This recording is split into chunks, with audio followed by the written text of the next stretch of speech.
रुक की है पुराने घर के, वहाँ पर कैथोलिक कॉलोनी में, फिर चर्च में 74 में आती रहीं।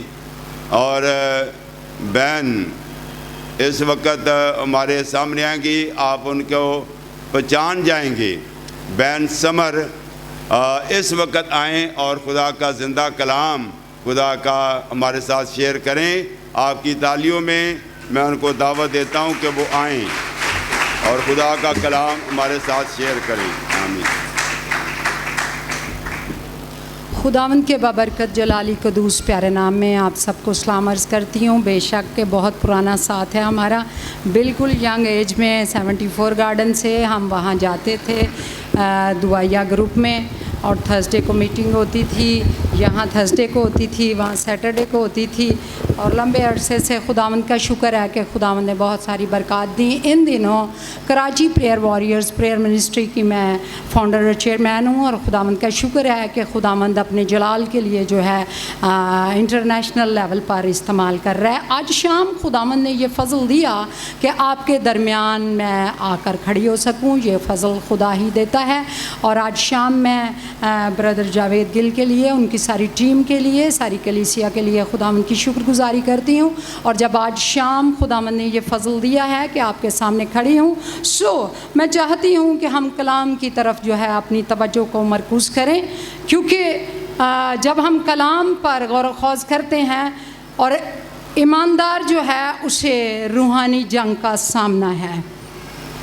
जैसे भाई बता रहे थे कि कलीसियाओं के अंदर ईद पेंतीकोस्त के दिन को भी जो है आम दिनों की तरह मना दिया जाता है, लेकिन वो आम दिन नहीं है, क्योंकि ईद पेंतीकोस्त जो है वो कलीसिया का जन्मदिन है। उस दिन कलीसिया वजूद में आई थी।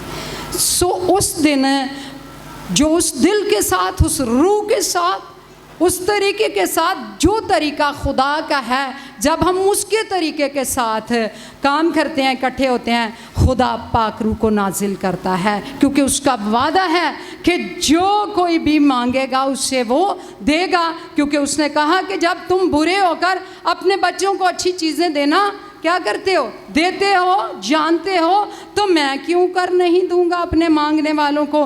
खुदावंद का शुक्र अदा करती हूँ कि खुदावंद अपने बंदा के वसीला से काम करता आया है, काम कर रहा है और काम करता रहेगा। लेकिन जो रूहानी जंग का हमें सामना है उसके लिए हमें सीखना भी चाहिए, और उसी तौर पर जो है हमें जंग में आगे कदम भी बढ़ाते रहना चाहिए। मैं खुदावंद की शुक्रगुजारी करती हूँ, और मेरी दुआ है कि खुदावंद अपने बंदा को जो है उम्र की दराजी दे, सेहत तंदुरुस्ती दे, और इसी तरह वो खुदावंद के काम को लेकर आगे बढ़ते चले जाएँ। हम निकालेंगे यशाया नबी का सहीफ़ा। Hallelujah, praise God. उसका 61 बाब और उसकी 6वीं और 7वीं आयत को पढ़ते हुए हम देखेंगे कि खुदावंद क्या कहता है। फिर हम इफ्सियों में जाएंगे, यहाँ 2 आयत को हम देखेंगे। यहाँ लिखा हुआ है, ए यरूशलेम, मैंने तेरी दीवारों पर निगहबान मुकर्रर किए हैं, वो दिन रात कभी खामोश ना होंगे। ए खुदावंद का जिक्र करने वालों, खामोश ना हो, और जब तक वो यरूशलेम को कायम करके रुए ज़मीन पर महमूद ना बनाए, उसे आराम ना लेने दो। खुदावंद के पाक कलाम के पढ़े और सुने जाने पर उसकी बरकत हो। खुदावंद का शुक्र हो। हम थोड़ी देर के लिए अपनी आंखों को बंद करेंगे। बाप आसमानी, कलाम तेरा है, कुदरत तेरी है, और खुदावंद तू ही जब ज़िंदगियों से बोलता है तो ज़िंदगियाँ आज़ाद होती हैं। बाप आसमानी, मैं अपने आप को सर के बालों से लेकर पाँव के तलवे तक तेरी पाक हज़ूरी में खुदावंद तेरी ताबेदारी में देती हूँ। खुदावंद तू अल्फाज की तरतीब दे, और जो कुछ तू चाहता है खुदावंद उसके मुताबिक हम आज शाम सीखें कि हमें इस रूहानी जंग में किस तौर पर आगे बढ़ना है। खुदा बाप अपने रूह जान बदन का सारा कंट्रोल आपको देती हूँ, इस माहौल का सारा कंट्रोल पाक रूह आपको देती हूँ। आपकी ताबेदारी में खुदावंद अपने आप को पेश कर देती हूँ, यस्सु के कुदरत वाले नाम में, आमीन। अजीज़ों, हमने ये हवाला जो पढ़ा है, यहाँ हमने 2 आयत को पढ़ा है, और यहाँ लिखा हुआ है कि ए यरूशलेम, मैंने तेरी दीवारों पर क्या कर दिए हैं, निगाहबान मुकर्रर कर दिए हैं। पहली बात ये कि हम सीखेंगे कि यरूशलेम है क्या, और जब निगाहबान मुकर्रर किए जाते हैं तो किस जगह पर गार्ड खड़े किए जाते हैं।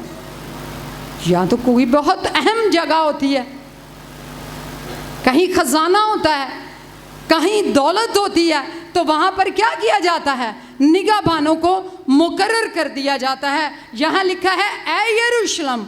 तो यरूशलेम कौन है? एक यरूशलेम जो आसमान से उतरने वाला है, एक यरूशलेम जो इस रुए ज़मीन पर है, और एक यरूशलेम कौन है? यरूशलेम जो है वो हमारा अपना घराना, वो मेरा अपना ख़ानदान।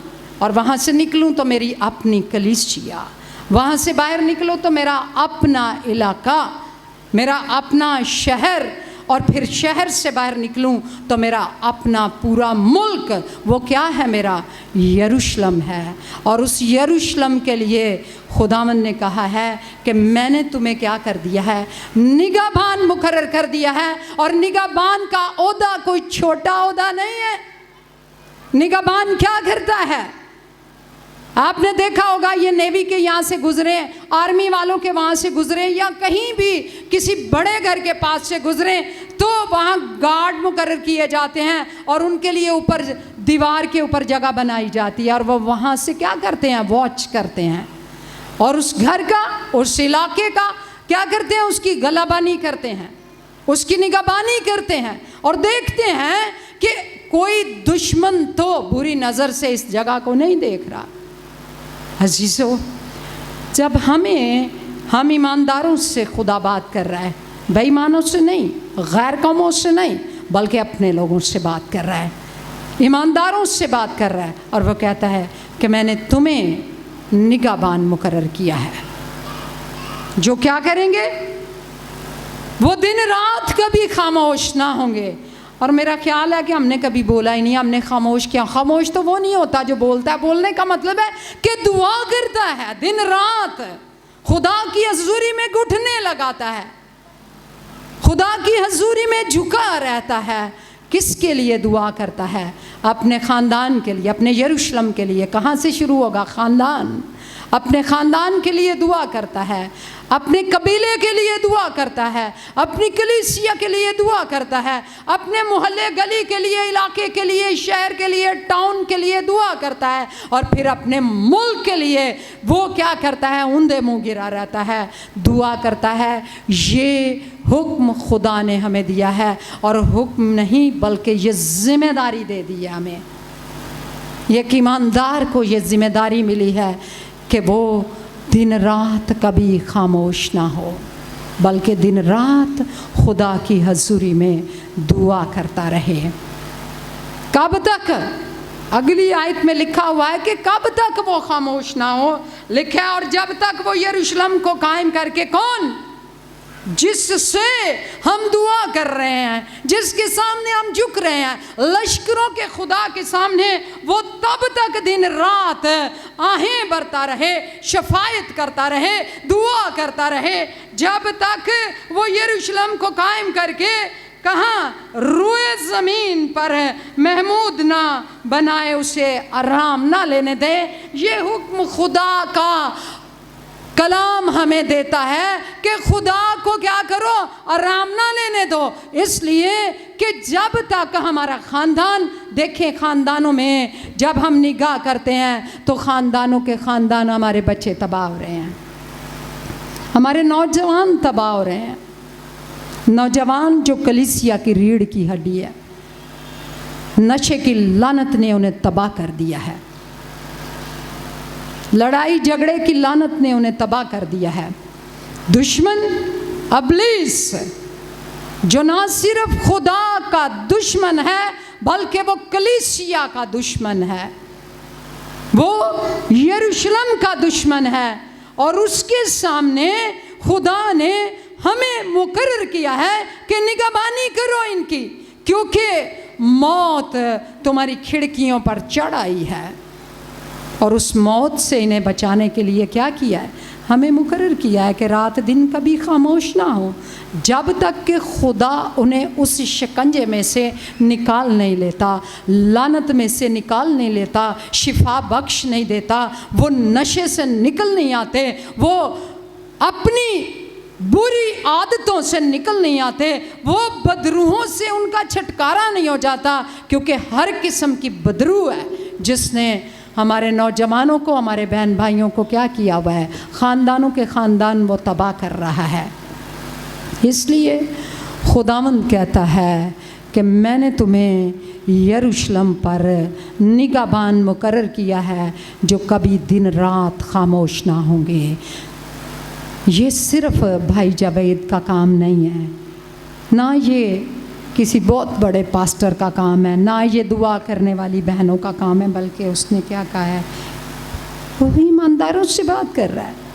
ये आपका मेरा सारे ईमानदारों का काम है कि हम दिन रात खामोश ना हो, बल्कि खुदा की हजूरी में घुटने लगाएं। जहां हमें पता चलता है, हमारे मोहल्ले में, हमारी गली में, हमारे किसी भी एरिया में जहाँ पर हमें पता चलता है कि कोई बच्चा नशे की लानत में है, कोई बदरू गिरफ्तार है, हमें उसके लिए घुटनों के बल हो जाना चाहिए। जब मैं घर तलाश कर रही थी तो काफ़ी जगह पर घर तलाश करने के बावजूद मुझे घर नहीं मिला, और मेरी ख्वाहिश थी कि मैं ड्रिग रोड में घर लूँ ताकि मैं वहाँ अपनी कलीसिया में जो है उसके करीब रहूं। लेकिन खुदा की मर्ज़ी कुछ और थी। खुदा ने मुझे ऐसी जगह पर घर दे दिया, आज़म बस्ती गली नंबर 2 में, और वहाँ खुदा मुझे ले गया जबकि मेरे पास पैसे भी नहीं थे। खुदा ने मौजज़ाना तौर पर वो जगह दी। आज से 17 साल पहले खुदा ने वो जगह मुझे दी, और मुझे बहुत सीनियर खुदा के लोगों ने कहा कि कुड़िए वेख लई, एक ही तेरा मुंडा है, तो उथे ते बड़ा नशे करने वाले ने, तो तू किथे जाके घर ले लिया। मैंने कहा मैंने लिया नहीं है घर, खुदावन ने मुझे दिया है, और जिस मकसद के लिए खुदावन ने मुझे दिया है, खुदावंद उस मकसद को वहाँ पूरा करेगा। और खुदा अपने मकसद को आज वहाँ पर पूरा कर रहा है। आज वहाँ प्रेयर सेंटर वहाँ तामीर हो रहा है। उसी घर को डिमोलिश करके खुदा ने फजल दिया है कि वहाँ Karachi prayer warriors prayer centre की तामीर जारी है। खुदा जब आपको खड़ा करता है, आपको बुलाता है, बुलाए हुओं में से अलग करके खिदमत देता है, खड़ा करता है, तो वो आपके लिए राह भी तैयार कर देता है। सो दिन रात हमने वहाँ दुआएं करना शुरू की, वहाँ हमने स्ट्रीट प्रेयर करना शुरू की, फिर हमने प्रेयर वॉक करना शुरू की, फिर हमने नाइट प्रेयर्स करना शुरू की। और मेरे बहन भाई जानते हैं कि जब हम वहाँ पे ये दुआएं करते थे, वहाँ फ़ज़ा के अंदर चेंज आ रहा है, फ़ज़ा के अंदर चेंज आना शुरू हो गया, और वहाँ बहुत सारे लोग बरकत पाते गए।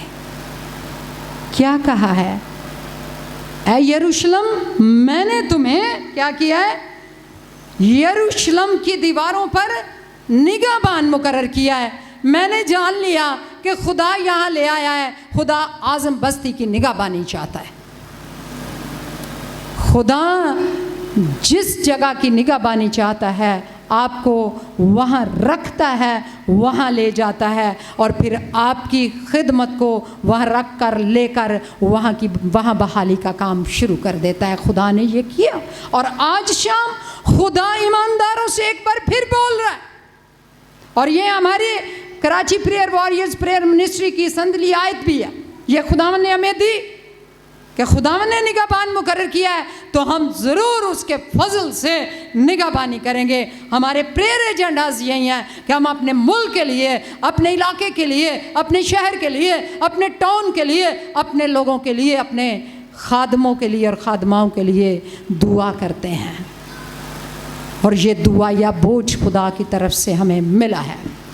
जब हम ये करते हैं तो ये निगाहबानी करना, निगाहबान के ओहदे पर फाइज तो किया गया है, लेकिन ये मेरे अजीज़ों आसान भी नहीं है। इतना दिन रात अपने आप को खुदा की हजूरी में जगाए रखना और खुदा के सामने अपने लोगों के लिए और अपने मुल्क के लिए दुआ करते रहना, ये आसान नहीं है, क्योंकि ये रूहानी जंग है। और जब आप रूहानी जंग में खड़े होते हैं तो पहले दुश्मन आपके ऊपर अटैक करता है, और इसलिए खुदा के लोगों को दूसरे ईमानदारों की ज़रूरत होती है, ख़ास तौर पर फ्रंट लाइन पर आने वालों को दूसरे ईमानदारों के साथ मिलकर और उनकी दुआओं की ख़ास ज़रूरत होती है। जैसे आज मेरे भाई को हम सब की दुआओं की ख़ास ज़रूरत है।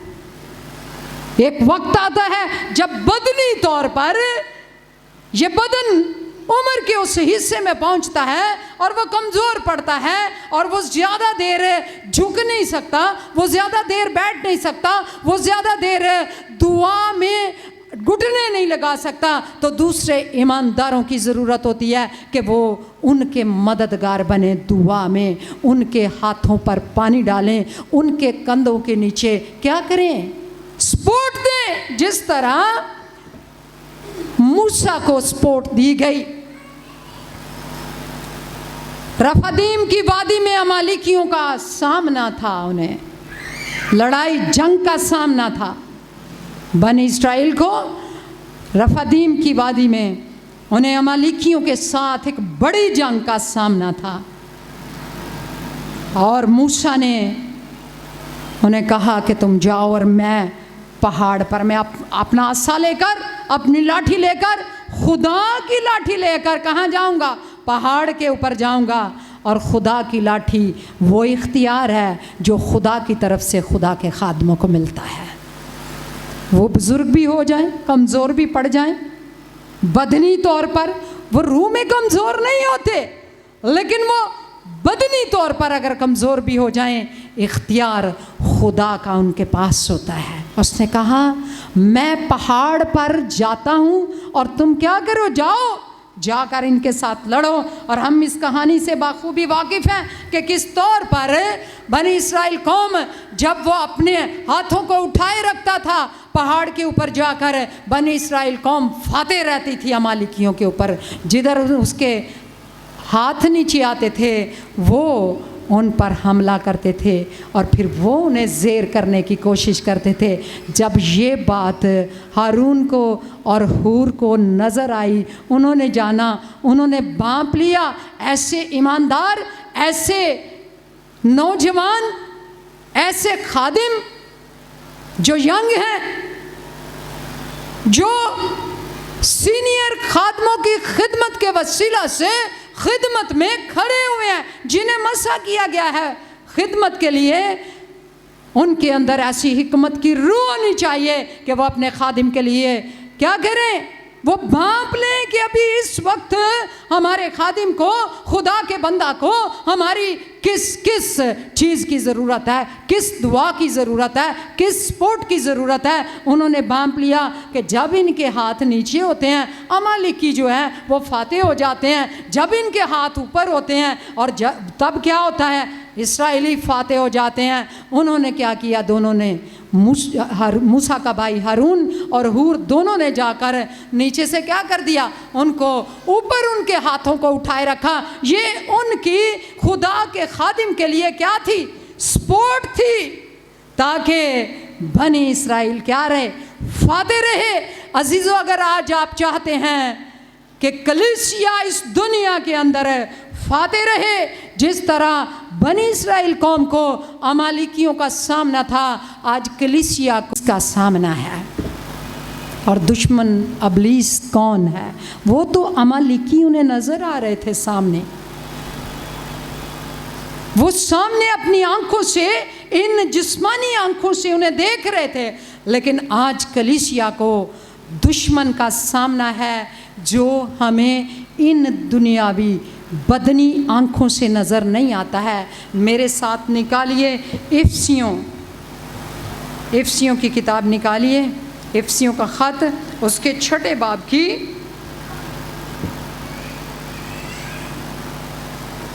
10वीं आयत में यूँ लिखा हुआ है, 10वीं आयत से हम शुरू करेंगे। यहाँ लिखा हुआ है, गर्ज खुदावंद में और उसकी कुदरत के ज़ोर में क्या बनो? मजबूत बनो। गर्ज खुदावंद में और उसकी कुदरत के ज़ोर में मजबूत बनो। खुदावंद में और उसकी कुदरत के ज़ोर में अजीज़ों, हम कैसे ज़ोरावर बन सकते हैं? उसके कलाम को नोश करने से और खुदा की हजूरी में दुआ रोज़े में झुकने से हम क्या होते हैं? मजबूत हो जाते हैं। और अगर हम आज तक मजबूत नहीं हुए तो हमें मजबूत होने की ज़रूरत है। हम देखें, लिखा हुआ है, क्यों लिखा है? खुदा के सब हथियार क्या करो? बांध लो, ताकि तुम इब्लीस के मंसूबों के मुकाबला में क्या हो रह सको? कायम रह सको। उसका मुकाबला भी करना है और खुदा कहता है ताकि तुम मुकाबला करके क्या करो? कायम भी रह सको। मुकाबला करके फिर गिर नहीं जाना, बल्कि क्या करना है? मुकाबला करके कायम भी रहना है।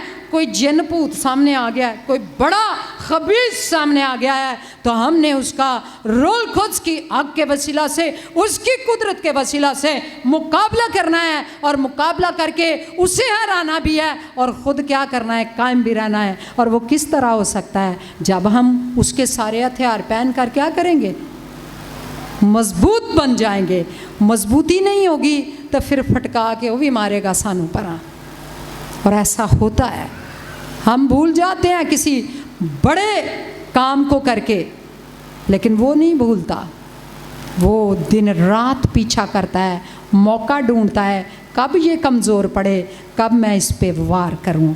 उसमें हम सब ईमानदारों को मिलकर उसका क्या करना है? मुकाबला करना है। लिखा है, सारे हथियार पहन लो, बांध लो, ताकि इब्लीस के मंसूबों के मुकाबला में कायम रह सको। क्योंकि हमें गोश्त और खून से कुश्ती नहीं करना है, बल्कि हुकूमत वालों और इख्तियार वालों और इस दुनिया की तारीकी के हाकिमों और शरारत की उन रूहानी फ़ौजों से जो आसमानी मकामों में हैं।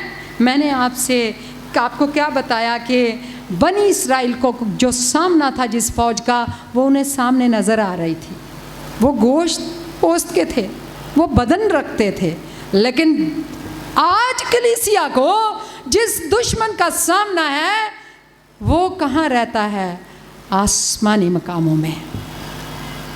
और वो वहाँ से वार करता है।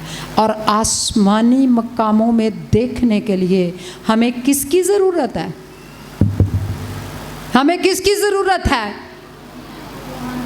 रूहानी आंखों की ज़रूरत है। और जब हमारे पास रूहानी आंखें होंगी, वो कैसे हमें मिलती हैं? जब हम दुआ में ठहरते हैं तो फिर खुदा हमारी आंखों के छिलके उतारता है, फिर हम रूहानी आंखों से देख सकते हैं। जैसे अलीशा के नौकर की आंखों को खोला, उसकी आंखें नहीं खुली थी। उसने कहा, हम तो अकेले रह गए हैं, ये कैसे होगा? एलिया की आंखें खुली हुई थी, वो देखता था। और जब खुदा के खादिम ने दुआ की तो उसके नौकर की भी आंखें खुल गईं। दुआ क्या करती है? दुआ आपके साथी की भी आंखों को खोलने की कुदरत रखती है।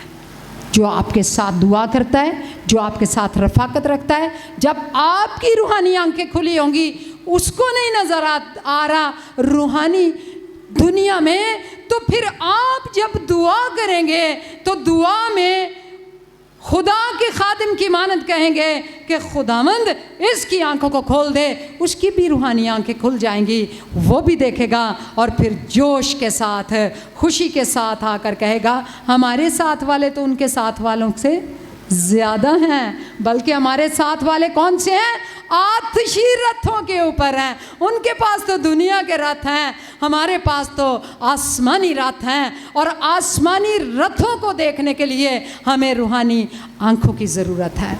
अगर हम रूहानी अंधे हैं तो हमें रूहानी आंखों की ज़रूरत है, क्योंकि हमारा मुकाबला खून और गोश्त से नहीं है, बल्कि शरारत की उन रूहानी फ़ौजों से है जो आसमानी मकामों में रहती हैं। और वो ईमानदारों की दुआओं का जवाब जब आता है ऊपर से उसको भी रोकती हैं, जिस तरह डैनियल की दुआ का जवाब उसने रोक लिया। फारस के मौकल ने डैनियल की दुआ का जवाब रोके रखा और फिर डैनियल ने जब दुआ की, बताया, खुदावंद से कहा, तो खुदावंद ने कहा मैंने तो उसी रोज़ क्या किया था, जवाब भेज दिया था। फिर लड़ाका त्यारा आया, उससे मुकाबला किया तो दुआ का जवाब नीचे आया। खुदावंद दुआ करने वालों के लिए अपने लड़ाका त्यारे भेजता है। इसलिए तो खुदावंद का कलाम कहता है कि गर्ज खुदावंद में और उसकी कुदरत के ज़ोर में मजबूत बनो, क्योंकि तुम्हारा मुकाबला किसी आम शख्स से नहीं है, बल्कि किससे है? इब्लीस से है, और उन रूहानी शरारत की रूहानी फ़ौजों से है जो आसमानी मकामों में रहती हैं। वो हमें सामने से नज़र नहीं आती, जब रूहानी आंखें होंगी तो फिर वो हमें नज़र आएंगी। क्योंकि ख़ास बात जो लिखी हुई है, यहाँ लिखा हुआ है कि किन के साथ है। एक तो जो आसमानी मकामों में शरारत की फ़ौजें रहती हैं उनके साथ है, दूसरा लिखा है बल्कि हुकूमत वालों। हुकूमत वाले तो हमें नज़र आते हैं जो हुकूमत कर रहे होते हैं, लेकिन यहाँ क्यों लिखा हुआ है कि हुकूमत वालों और इख्तियार वालों, इस दुनिया की तारीकी के हाकमों। तारीकी के हाकम कौन है? जो रात दिन छिल्ले काटते हैं, तारीकी के हाकम को पूजते हैं, वो उसी के साथ उसी के कारिंदे हैं। और हुकूमत वालों और इख्तियार वालों को इसलिए लिखा हुआ है, हज़ारों साल पहले खुदा हमारा जो हिकमत का खुदा है वो जानता है कि ये शरारत की रूहानी फ़ौजें जो आसमानी मकामों में रहती हैं, ये इख्तियार वालों के जहनों को कंट्रोल करती हैं। ये हुकूमत करने वालों के जहनों को कंट्रोल करती हैं। वो तो नहीं जानते, लेकिन खुदा का कलाम फरमाता है कि तुम्हारा मुकाबला उनसे है जिनके जहनों को शरारत की उन रूहानी फ़ौजों ने कंट्रोल किया हुआ है जो आसमानी मकामों में रहती है। और वो आपके मुल्क को, आपके शहर को क्या करना चाहता है? डिस्ट्रॉय करना चाहता है। इसीलिए तो इकॉनमी गिर रही है, क्योंकि जहन उसके कंट्रोल में है। वो जो चाहता है वो करवाता है।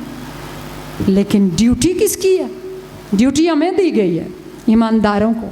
अगर हम अपनी ड्यूटी सही नहीं करते तो खुदा हमसे हिसाब लेगा। आज शाम